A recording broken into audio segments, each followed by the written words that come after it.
অনেক তো আম্রপালি খেয়েছেন, আম্রপালি এখনো পাবেন।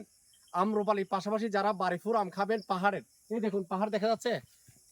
আমি কোথায় দাঁড়িয়ে আছি দেখুন, আমি কোথায়, আর উপরে দেখুন একদম সোজা। তার মানে বোঝা যাচ্ছে আমি হচ্ছে পাহাড়ের একদম নিচে, আমার সব আম গাছ হচ্ছে পাহাড়ের উপরে। এগুলো সবগুলো হচ্ছে পাহাড়ের বাড়িপুর। দেখুন এদিকে দেখুন, যেদিকে চোখ যাবে সেদিকে বাড়িপুর।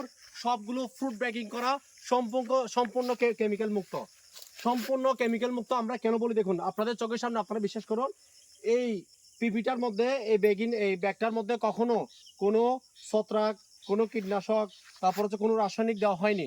সম্পূর্ণ প্রাকৃতিকভাবে এটা বড় হচ্ছে এই ফ্রুট ব্যাগের ভিতরে, এবং কেমিক্যাল মুক্ত থাকতেছে একদম প্রাকৃতিকভাবে, যা আপনার জন্য এবং আপনার ফ্যামিলির জন্য সম্পূর্ণ নিরাপদ। আমরা, আমাদের টার্গেট হচ্ছে বাংলাদেশের প্রতিটি ঘরে যেন নিরাপদ খাদ্য পৌঁছায়, নিরাপদ ফল পৌঁছায়, সেই লক্ষ্যে ইমন এগ্রো কাজ করে যাচ্ছে। আপনারা ইমন এগ্রোর প্রতি আস্থা রাখতে পারেন। আপনাদের ফ্যামিলিতে ইমন এগ্রো প্রত্যেকটি ফল নিরাপদ সহকারে পাঠাবে। এটা কিন্তু এই বিষয়ে ইমন এগ্রো দায়বদ্ধ। যারা বাড়িপুর আম, পাহাড়ের বাড়িপুর আম কালেকশন করবেন, পাহাড় থেকে কালেকশন করতে পারবেন, আপনারা চাইলে ঘরে বসে অর্ডার করতে পারবেন। আপনাদের ইচ্ছা অনুযায়ী সবকিছু হবে ইনশাআল্লাহ। সবাই দোয়া করবেন যেন সুস্থভাবে, সুন্দরভাবে এই বাড়িপুর আমগুলো আপনাদের বাসায় পৌঁছাতে পারে। আল্লাহ হাফেজ। অর্ডার করুন এখনই, হোয়াটসঅ্যাপ, ইমো এবং সরাসরি।